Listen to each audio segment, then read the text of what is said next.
Yo, what's going on, man? This is the BeBall Jones podcast. I am simply a basketball trainer with a basketball podcast. My goal is to present the game to you from a different angle, educate you with a unique perspective, and also change your mindset along the way. Thank you for listening. Thank you for watching. Hope you enjoy. When we were growing up, right, middle school, early high school, in order for you to play basketball, you had to go out to the recs and the gyms and stuff, the church gyms, whatever. And if you want to get on the court, there are grown men playing there already, right? And of course, playing as grown men, they're better than you. And the rules are if you win, you stay on. Okay. And those were the times where some days it'll be a welcome challenge where it's like, all right, cool. We're finna do our thing. I'm gonna play to get on the court and be on the winning team. Not only be on the winning team, be able to provide enough value to be on the winning team. Okay. With that, you will also see the challenge of saying, okay, we either gonna upset the winning team with me and my homies, okay? Or you don't want to take that challenge and you just want to go play with your homies. You don't actually want to play and have fun. We've all had them times. Like if my era knows exactly what I'm talking about. You still have a little bit now. I don't know how much it is now, but I know when we growing up, that's what the rules were. That's how you lived and died on the court. So zoom back into now, man. I think back on those times and saw how all those situations developed me. And then got to the place where now we're kind of the big homies. We're the OGs of the gym, kind of in a situation where we can run things, establish that whole parameters around how you play and get on the court. And so, taking that experience in that moment of my life, I'm going to help you guys out with how you can actually use those situations like that to develop and grow your game. So, let's go from the lowest to the lowest. You are playing with the people that you like. You're big dog. You're the big fish in a little pond situation. You're hands down the best player on the court. And you're thinking, man, I can't get better with these people, man. It's too easy for me. Nothing going on here is a challenge for me. Well, that's the time for you to start really thinking and see bigger picture and you to develop and work your game yourself. So first, the first level is when you're above and people are below you. So you playing your best is better than people below you. That's the time for you to start being sorry and working on your weaknesses. So if guarantee you can get to the rim with ease, don't go to the rim. You're gonna do mid range. You're gonna do threes. Like, dang man, I want to win. I can't play. Well, too bad. You have to develop. You can't develop and win at the same time. You have to kind of pick one or the other. There are certain times where you can do both, but right now you focus on development. So development means you're gonna take a couple L's. Development means you're gonna miss some shots. You're not gonna be as high key or as high quality outputs as you used to because you're working and developing something. You know your right hand is the go to. You know your right hand, you can go right however you want to. That's the time you work on your left. You develop your left hand around this time because you can go right easy, but a good enough defender get on you, you need to go hands work on that left hand too. You don't want to have that weakness holding you back. Okay. The first level. So you think you can't get better with people worse than you playing against kids or whatever, or just you're a high schooler playing against middle school. So you're just a level above everybody around you. Take the time to develop yourself to where now you're developing the weaknesses in other areas of the game that are lacking behind you. All right. So let's say that now you're playing against people, your peers, people who are in that same level around you. So let's say you're a seventh grader playing with other seventh graders. You're eighth grader playing against other eighth graders, or just middle schoolers in general. That's the time you just getting your bag and do your thing. All right. So you really get the feel for how good you are, how good you aren't. You get the feel for where your left hand is and isn't. You get a feel for where your jump shot is and isn't. That's a time where you kind of really get the clearer view of how good you are.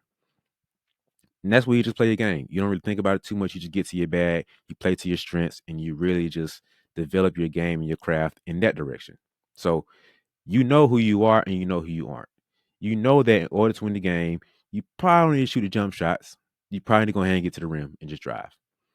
You can take a couple of those shots and develop your game a little bit there too, but you really want to focus on your strengths and what makes you great. The reason why this player picked you up on his team or the team picked you up and add you on is because of X, Y, and Z, A, B, and C. That's what you're gonna play to.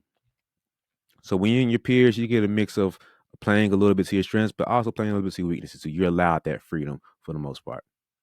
So that's the time where you should be the most comfortable and be the most at ease to kind of just see where you are. That's more of the standard or the set level of who you are and where you are. So you're playing against your peers and you're falling behind.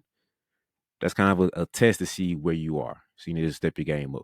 If you're playing with your peers and you're always like the first pick or second pick, that's like a test to see where you are. If you're in the middle of the pack, you see where you are. So playing against your peers, you know where you are and where you stand at as far as development of certain things.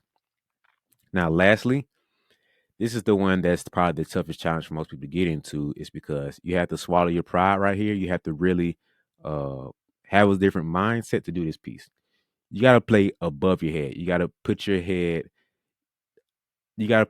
in a position where you're over your head with the talent and skill of you playing at. Let's go back to the seventh grade. If you're in seventh and eighth grade, play up with some high schoolers. You play up with some JV and varsity players, play against college players. The reason being is this is two things. So on one half, on let's go mental first. On the mental side, you can get a huge confidence boost of knowing, okay, I can stick with these guys.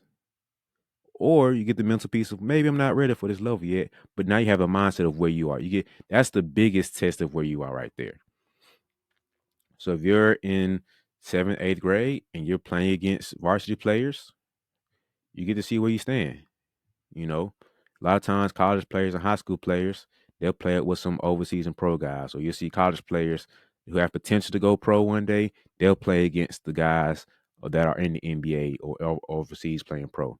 You'll see guys who are younger in high school playing up with college guys and trying to get that taste of what the pro game, not the pro game, but the high school game is not showing them maybe. The college game is showing them this, but you don't get that in high school. So you get a taste of that and a little test of it against the college players. That's where you kind of test it as far as the future you. But you get a mental reset of how good you are or aren't. Because sometimes you get too comfortable in the first two tiers I talked about. You step in with your head's above water and you know you're going above your head with the age and skill level, you get humbled real quick to say, okay, I'm not as good as I think I am. But now on the skill side of it, you get to see what's the thing that really makes you great. Because if you're playing at that level, they only really want you to do one or two things, like for real, for real. Either A, knock down this open shot when I hit it to you. B, play hard. Get all the hustle stuff, the loose ball, the rebounds, get a couple steals, stuff like that. That's what keeps you on the court. Or whatever that thing is. If you're a point guard, you can handle the ball, get it to whoever needs to get the ball to. Cool. Just don't make stupid stuff happen. And you know I'm talking about. Like don't make the stupid shots. Don't have the stupid shots. Don't have the stupid turnovers, the pointless turnovers. Don't make anything. Don't be a negative. Basically, if you can be neutral, where either you just don't exist really on the court, that's a good thing. But it's really really good if you actually add some level of a bonus. You're gonna be in that bonus round because now you know a thing that you great at. So if we're hooping and I kick out to you for a shot and we're telling you to shoot it, you're a shooter. If we're kicking it to you, hey, we're telling you go to the goal and get a bucket, go drive in, you're a slasher or you drive and get to the rim. If we're on defense and I'm throwing things to you, hey man, block that shot, man. I'm having them come to you. You're a shot blocker. You're a defender. So it gets you a mental reset of where you are and where your strengths and weaknesses are. This is your superpower. So we have the Justice League right here, right now. Flash, we ain't talking about you flying right now. We're not we're not worried about you flying. You're Flash. We do want you to run as fast as possible. Go there, do that thing. So when on the basketball court, we don't need you to go score 30. We need you to hit these two shots when the ball comes to you. When you get the ball to you, shoot it. We ain't asking you to drive. We ain't even ask you to play defense. We just want you to shoot the ball. We'll take care of the rest of the stuff. So playing above your head gets you a reset of what's your superpower, what's the strongest thing that you have to contribute to on the court. You need all three of these because you get a good reset or a good development of the lowest levels where you can develop your skills and get a process of getting game reps in of getting this skill better, developing this skill, sharpening your sword.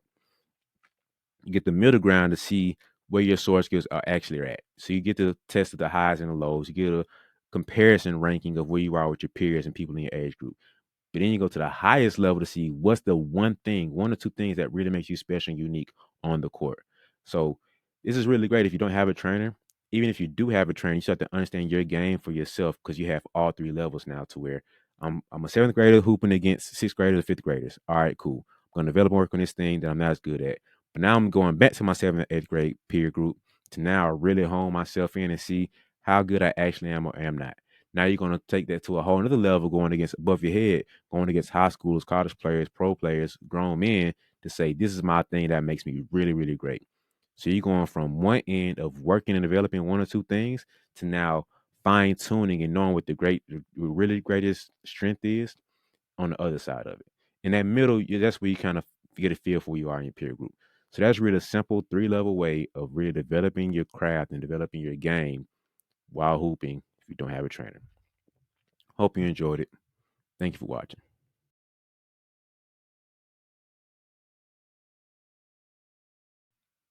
So by the end of this video, by the end of this, I want to break down for you 5 ways to recover. Okay. One is going to be the most important one, like hands down, the most important one. So, first off, in order to recover, you didn't had a good workout. You didn't train and work your butt off, and you're sore. Your legs are just taxed. You didn't squatted your butt. You squat your butt off. You didn't bench press. Your chest is sore. Arms are sore. You just feeling it. Lungs are burning from the conditioning. Everything. You done ran hills. You done ran stadiums. You done ran a track. You man, you are on fire right now. You need to recover. You need to get back to a place where you can breathe and you can think because your body is just all you hear and feel right now is pain and anguish. And you are confused to why you decided or why you agreed to go in that workout. Why would your coach or trainer put you through that crap? Like you don't you're mad at them now because you're like, bruh, why? Why did you want to hurt? I thought we were cool. I thought we had a good relationship, but you just hurt me. My body is sore.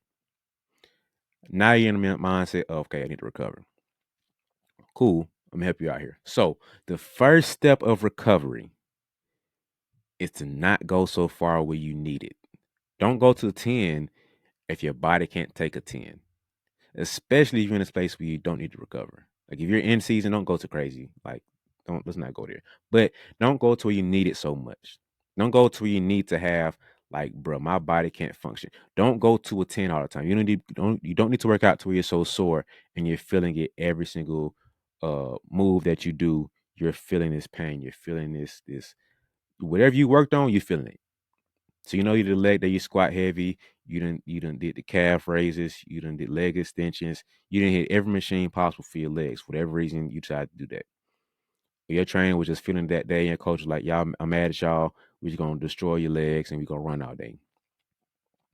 Well, if you can control it, don't go to where you're gonna feel that need to just be burnt out and you're going crazy with it because you're kind of gonna get to a point where you're not getting the overall goal of what you're hitting. So the goal is to be able to produce and perform in basketball, not to be like a bodybuilder or a power lifter. So we need to be able to make sure that basketball is the main thing and we're able to perform for basketball. And so don't go to where you go crazy in the weight room or conditioning to where you're taken away from basketball and you're too sore to perform for basketball.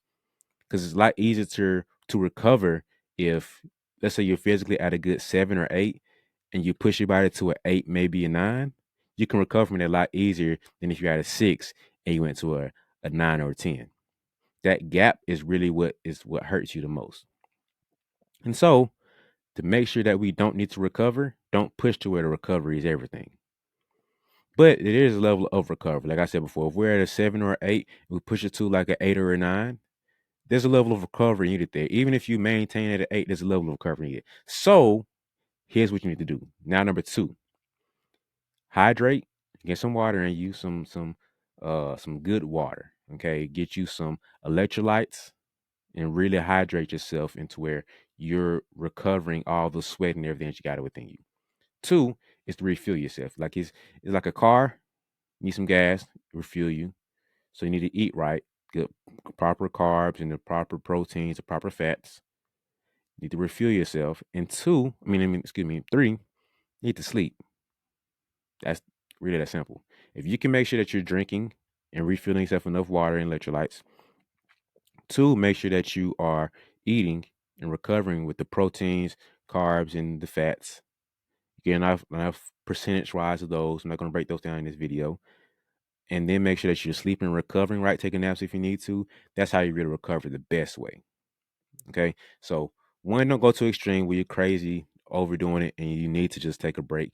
But you can also do this properly recovery by making sure that you're refueling yourself the right way and making sure that you're shutting off everything needs to be shut off. So hydrating, eating right, sleeping. Very simple. And now this is the third piece. This is the third one. This is very important too. And depending on who you are as a worker, as how you are with your work ethic determines this one too. Sometimes you need to take a day off. Sometimes you just need to have that Sunday where you're just not in the gym, you're not training. Sometimes doing nothing is way better than doing something. That is something that we need to preach a little bit more. Sometimes you need to get out the gym, just refresh yourself, refill yourself by doing nothing. Go sleep. Like I said before, go back to hydrating, eating, and sleeping. Sometimes you need to go in the gym and lift more to recover. Sometimes you need to just do nothing to recover. Sometimes recovery is best done by doing nothing.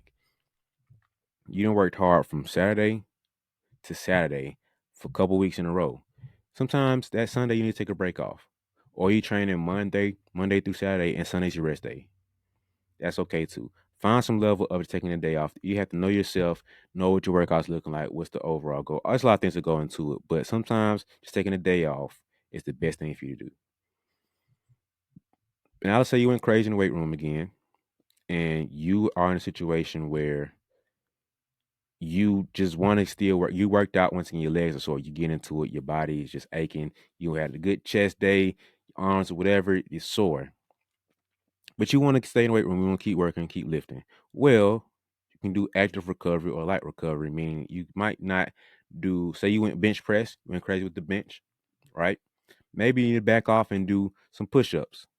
Same, activate the same muscles, but it's in a light way. And your muscles are still going to get that refreshing and still movement because usually our mindset says, hey, we went crazy in the weight room. Let me just dial it back some and do nothing.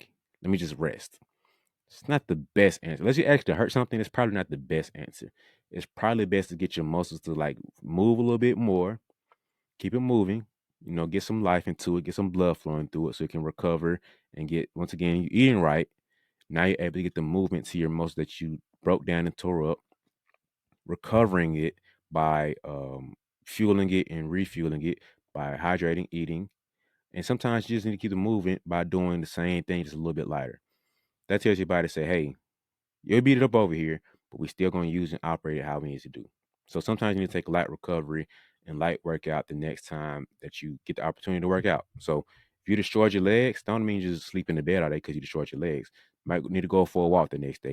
You might want to go for a light bike ride, or might want to go for a walk in a pool, swimming or something. Some light level of recovery that keeps your body moving, but doesn't go too far to where you redo it yourself to where you have multiple high days. So light recovery or light workout is a great way to recover as well. And last but not least, probably everybody's favorite is that's when the stretches come in. That's where the massages come in, or you ice, or you take the gun, all the little stuff like that, man. That's where that should come in. Last but not least, I'm a big fan of everything being natural as possible first before we do the external things that can aid in this recovery process. I'm like that in life, but specifically in this area too. So now you can stretch. Now you can do the massages. Now you can do the Theraguns and take the ice baths and all these things. If you're in season, now we're going to put that at a higher priority. But this is mainly just overall basketball recovery. You stimulate the muscles and you did so much to where you're tight, and now to where you catching cramps and stuff. All right, let's stretch it. Let's get massages and get the gun and foam rollers where we're getting these muscles actively or intentionally loose and a little bit more relaxed. You want to take the ice to help get back recovering and get your muscles back at a good point. But overall, I'm a big fan of not going too crazy, not going to the extreme to where you have to go this route with all these external tools to recover. So these are the 5 things you guys can look at too. You in the weight room, you had a good day, or you in a crazy day, and you just like performance is going down now from basketball. So first off, don't go too crazy where you need to recover. You need all these things to go over. Secondly, make sure you're hydrating and refueling yourself and getting some good sleep in. Thirdly, take a day off. It's okay. You don't have to be in the weight room 24/7. You don't have to be in the weight room all the time. It's okay. Take a day off. It's not going to hurt you. Fourth is to do active recovery and a light workout. If you work your legs, do something light for your legs next time. If you work your chest or upper body, something very light and active, recovery, mobility, whatever, to keep your body keep moving, add some more health to it long term. And lastly, you want to do the stretches, massages, ice, foam rolls, all the other things.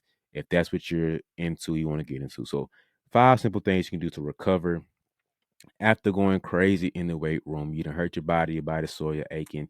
You wonder why your coach did it to you, why your trainer did it to you. It's okay. Now you know how to recover. Now you know how to get your body back right. So if you enjoyed it, thank you. Hope you like. Hope you share it. Hope you subscribe.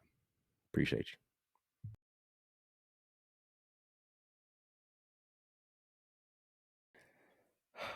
I know there's like this movement within basketball or within really mental performance and mental health and all these things that are just like, hey, morning routine is everything. Morning routine is so important. You get people at interviewing the greats and the billionaires, the successful entrepreneurs, successful actors and entertainers in the game.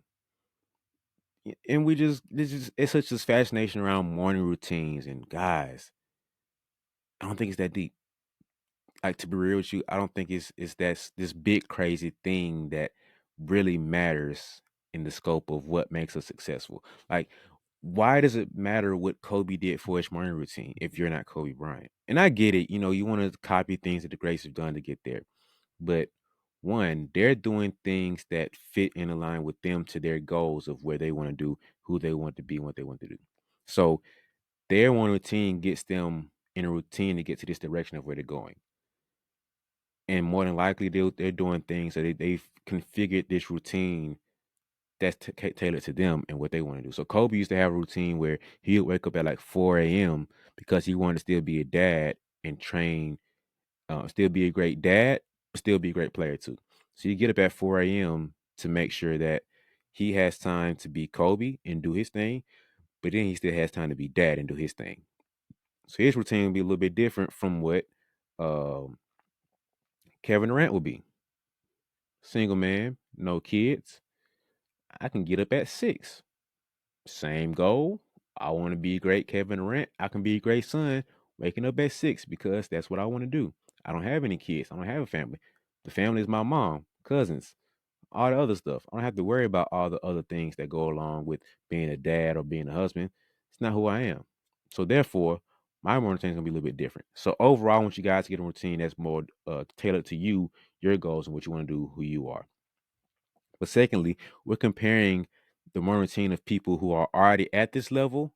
You're comparing a morning routine of a level 10 to where you are as a level 1 or 2. So more than likely, doing skipping the steps of doing what they did here is like not making sense. So we need to go back to what Kobe was doing in high school, what Kobe was doing in middle school to get to this point now of being Los Angeles Lakers NBA legend great. Or what LeBron has been doing, what he did in middle school or high school versus what he's doing now when he has billions of dollars. Two different things. So anyway, um, slight tangent before we got there, but I think that it is a important thing to really break down what is the most important thing? Like, you want to become up with a morning routine. For me personally, I think there are two factors you should really weigh in when it comes to what do you want to make up of your morning routine. If you're going to have one, what should go into it? First, you need to weigh out what is the thing that helps me get mentally and spiritually sound and on a right path. What is that thing? Do I need to meditate? Do I need to journal? Do I need to pray? Do I need to go for a walk? Do I need to do this? Do I need to do that? Whatever that thing is for you, do that. If that's whatever that thing is for you, do that. Like, everybody doesn't have to have the same exact thing.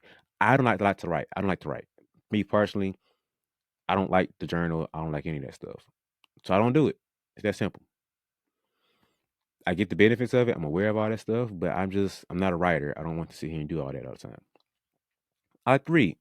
My goal is for me to, like, I want to be a reader. I like the information I get from reading. So for me, mentally and spiritually, I read, whether that's the Bible, whether that's different books I'm studying from, whatever. I like to read. So I'm a reader. That's what I do from my mental and spiritual standpoint. I meditate sometimes here and there when I get in that pocket, depending on the time and the space I'm in. I do that here and there. But that's where the mental reset comes in. That what gets me focused, what gets me calm. If I'm waking up a little more anxious, I need to get myself calm back down. If I'm a little down, need a little pick me up to get me back where I need to go to. And then once you get right mentally and spiritually, you need to know where you're at emotionally. Are you feeling confident? Are you feeling happy? Did you wake up sad? Did you wake up a little bit anxious? You wake up depressed. So you need to figure out what you need to do to get yourself emotionally back in check. But now this might be a little less popular of opinion, but sometimes we overgas our feelings and just like need to go do stuff anyway. So because we wake up feeling a certain way, doesn't mean that we need to continue that and tailor the rest of our day to that feeling we woke up with. It's okay if you woke up feeling sad or anxious. Doesn't mean the rest of the day has to be sad and anxious. You woke up on the wrong side of the bed or wrong side of the pillow, whatever the saying is. Doesn't mean that your actual rest of the day has to actually like match that and be in that pocket. You can wake up feeling one way, but then operate and move a whole different way. But sometimes you do need like a thing, like a key to go in the ignition and turn to get your emotion in the right path. So whatever that thing is for you, you might wake up and just do a gratitude journal, make up and pray the things that you're grateful for. You might wake up and uh, tell a joke or watch some comedy thing or listen to your favorite song to get you going or whatever. Whatever that thing is for you to get you right emotionally, do that thing. But I think you should be able to do the least amount of things to get the most amount of benefit for your day. So if you need to do 15 things to get your day right, you're probably doing something wrong. If you can do two things to get your day right, you're on the right track. So the least amount of time and least amount of things, because that can set you up for a better day. I also like this morning routine stuff because if say you wake up late one day and you're not able to get to your routine. Now mentally you're thrown off because oh man, I didn't journal and I didn't get to my ice bath and I didn't get the chance to do this. I didn't get the chance to wiggle my pinky toe this morning. So now my whole day's thrown off. And it's like, bro, fam, really? Really? You didn't go through 15 checklist things to do every morning. So now your whole day's thrown off. Versus the person who just gets up and go, I'm good to go now. I'm a better hooper because I just get up and go. It's amazing how stuff works. So I'm not the biggest fan of like having 30 different things to do and it take you 2 hours to do it. So you gotta wake up at 4 to be done by 6. So you can go to the gym and do all this. Like, come on, man. Like, it's okay. The sooner you can close the gap between waking up and doing what you need to do, the better you are. The least amount of things you can do, the better. The more efficient and less time you waste from A to B, the better. Because the goal is to actually be productive and get a good outcome, have a good output. The goal is to be a great hooper, a, a great human being, a person in society, a better son or daughter. The goal is not to be able to be the best meditator, to be the best journaler. Unless you're a writer, why are you journaling every single day and like doing all this extra stuff? Like just get to point from A to B. That's how I see it.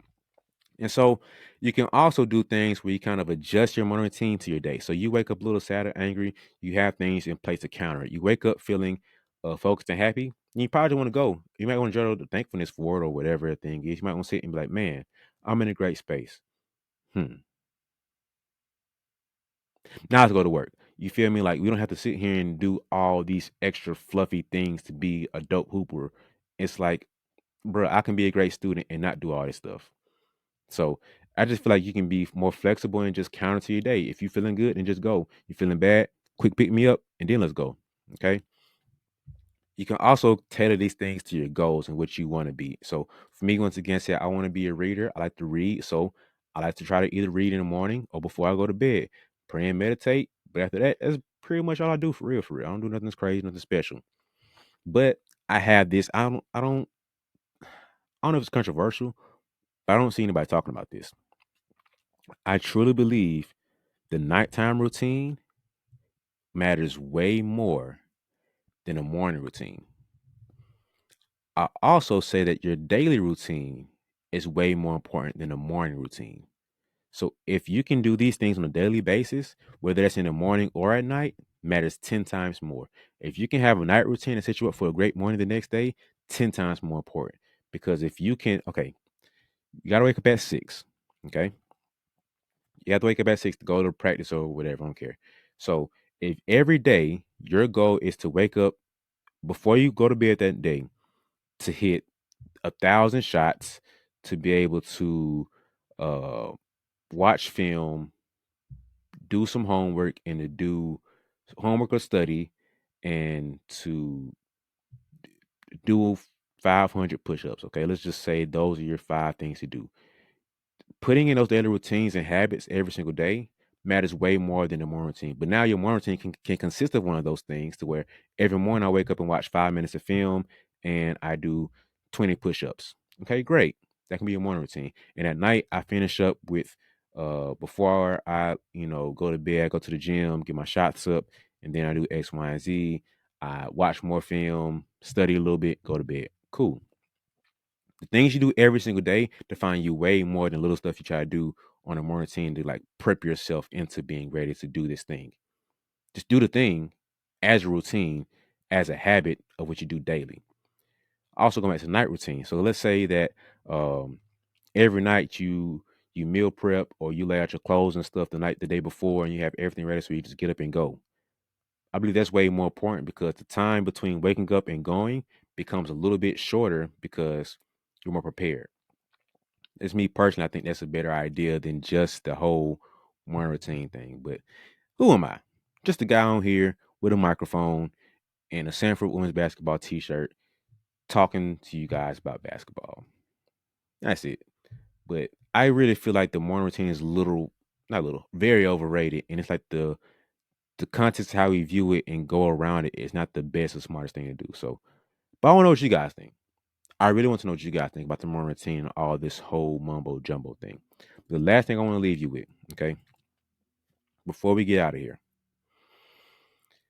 the worst form of the worst form of inequality is to try to make unequal things equal. Think about that. The worst form of inequality is to try to make unequal things equal. So that goes back to what I was saying earlier in the video. You try to sit here and compare and make the same thing that Kobe does to what we should do, the same thing that Elon Musk does to what we should do. Those two things aren't equal at all. You're doing yourself a disjustice down here, but trying to make yourself be what the billionaire Warren Buffett is doing on a daily basis, what Mark Cuban is doing right now on a daily basis. You're comparing someone at a level 1 of Mario to what they're doing at a level 50 of Mario. These two things are not the same. They're unequal.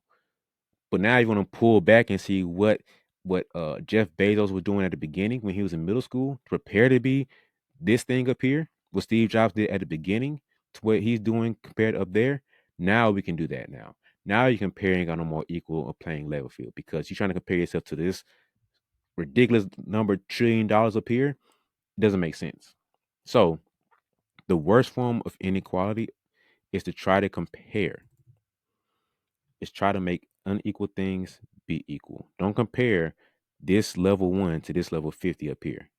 Does not make sense. So for your morning routine, if you're going to go copy the greats, copy them at the level that you're at, that you're looking at currently. So compare yourself at college KD to if you're in college, or high school Kobe to when you're in high school.